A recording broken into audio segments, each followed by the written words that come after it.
to my channel. I'm Chantel Kiana.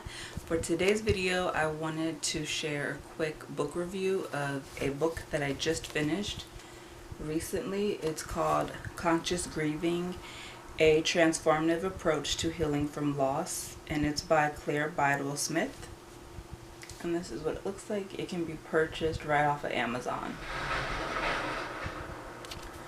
So before I get into the book, if you're new here or you may just be unaware, 11 years ago in 2014, I lost my father at the age of 50, and it was unexpected.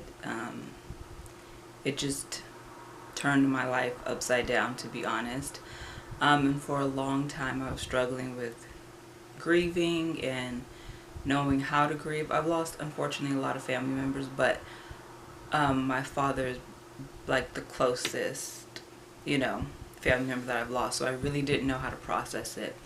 And it really took me, I would say maybe up until the beginning of this year to actually come to terms with the fact that, he's gone and that life will be different and that it's okay that life is different. But yeah, so my sister, actually, my twin sister, gifted me this book. And I finally finished it, and it was amazing. So I wanted to share a few key points with you guys in case you guys are grieving a loved one, or even a job, a relationship, a friendship, your health.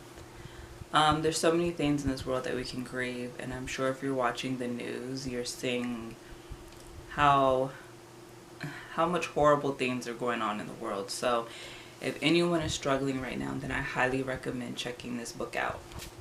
So it says, grief is about change, something most of us like to avoid. But when we can lean into it and make space for the experience of loss by intentionally engaging with it, that's ultimately when we heal. So this book breaks it down into various chapters. As you can see, a lot of highlights. So I'll just go with the first part of the book, is part 1, Entering Grief. And that's what it looks like. And then the first page talks about an invitation to grief, meaning, as unfortunate as it is, of course we don't want to invite grief into our life, but that's part of life and there's no way around it. You can avoid it, but it's still going to be there. So it's about inviting it into your space, leaning into it, honoring your feelings and emotions about whatever you're grieving, whatever you have lost in your life, and finding a way to come out of it in a positive and healthy way. A lot of us, including myself, use things, whether it's people, like always going out or partying or drinking, smoking, to kind of cope or avoid our feelings. But at the end of the day, they're still there. So it's very important that we honor how we feel so that we can move forward and not only honor our own feelings, but honor our loved ones. Because deep down, I'm sure all of us who have lost someone, our loved one will want us to be happy and thriving and successful in our life while we're still here. So then the next part, let me find it, part 2, is engaging with grief. So there's different ways to engage with grief. Obviously, there's therapy. You can talk to a family member. You can talk to your pastor. There's a lot of books on grieving and self-help, as well as podcasts. But it's really about owning your feelings and knowing that it's okay that you feel that way, and also being okay that your feelings can change over time. You may be angry right now, and then as you work through it, you may feel at peace about it, or relief, or you still may be angry, you still may be sad, but you'll know how to handle it in a proper and healthy way that's beneficial to you and those that are around you. So, next part, moving on, is called Surrendering to Grief, Part 3. And that means, like I said, we obviously have to invite it and we have to surrender to it, that this is our life. Life is never going to be the same as it was before we had this traumatic loss or traumatic experience. So we have to be okay with that and accept that, because there's nothing we can do. You know, we can't go back and try to fix things or change things. It's just not there. My life is completely different since my father passed, and I think for the last few years what made it really hard with grieving was I was trying to live the life that I had while my father was living, and that's just impossible. He was a huge part of my life, and that part is gone, and you know, there's nothing that I can do about that except for honor my feelings, honor my grief, surrender to it, and live my best life knowing that that's what my father would do. And it's also a way to honor him. Part 4 is transforming through grief. So depending on your loss, everyone grieves differently. Grief looks different for everyone. But it definitely does change you at your core and who you are, because you tend to look at life differently. You tend to look at it maybe more like fragile like, because you know, we see people are here today and gone today. It happens so fast. So it definitely is going to transform you. And I think everyone's goal is that not only that it transforms you, but it transforms you for the better, that you grow, that you heal, that you evolve in your life in all positive ways and not negative.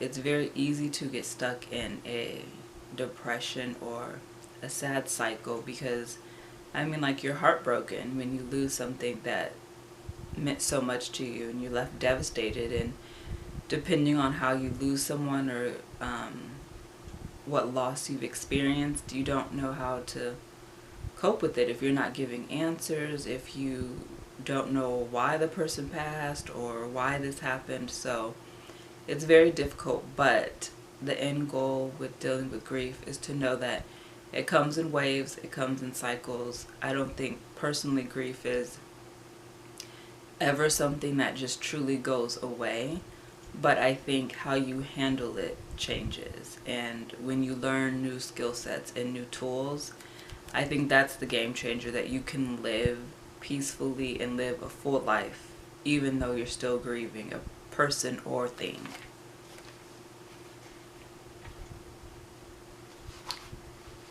And then here it has the appendix, and it has your grief toolkit.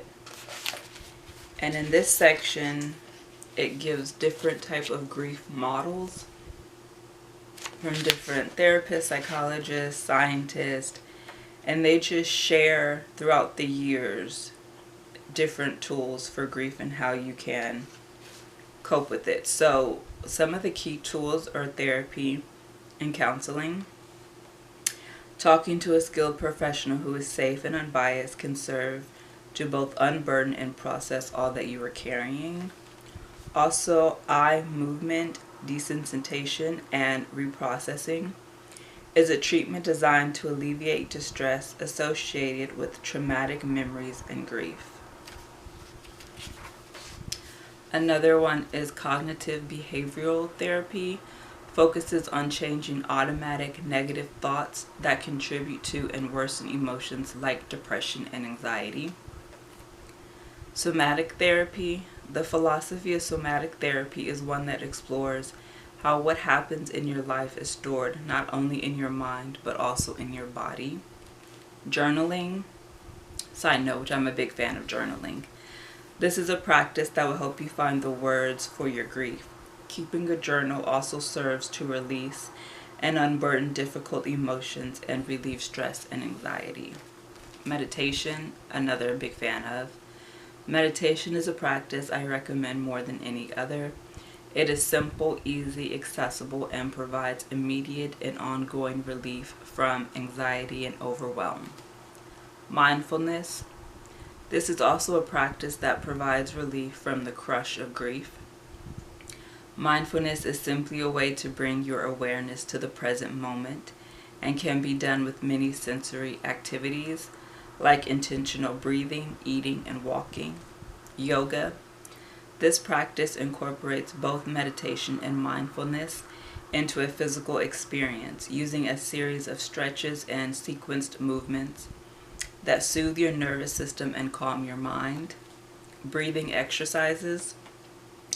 Simple yet profoundly soothing breathing exercises are an important part of conscious grieving. Physical care. While you find more thorough depiction of the physicality of grief in part 1 of this book, so be sure to check it out, you will note many references to physical care throughout this book. That's because tending to your body in grief is often an afterthought for most of us, yet it is the very thing that helps us regulate and manage the intense emotions brought on by loss. So don't forget to take care of yourself physically as well as emotionally, mentally, and spiritually. So that was just a quick rundown of the book Conscious Grieving. I hope you guys enjoy it. Again, it's a transformative approach to healing from loss. If you are looking for a great book to read, I definitely recommend this. And again, you can find this and purchase it on Amazon. So I hope you enjoyed today's little book review. I plan to do more of these because I'm actually reading a lot more these days. So stay tuned for that. Please be sure to visit my website, chantelkiana.com, and I will see you in the next video. Bye!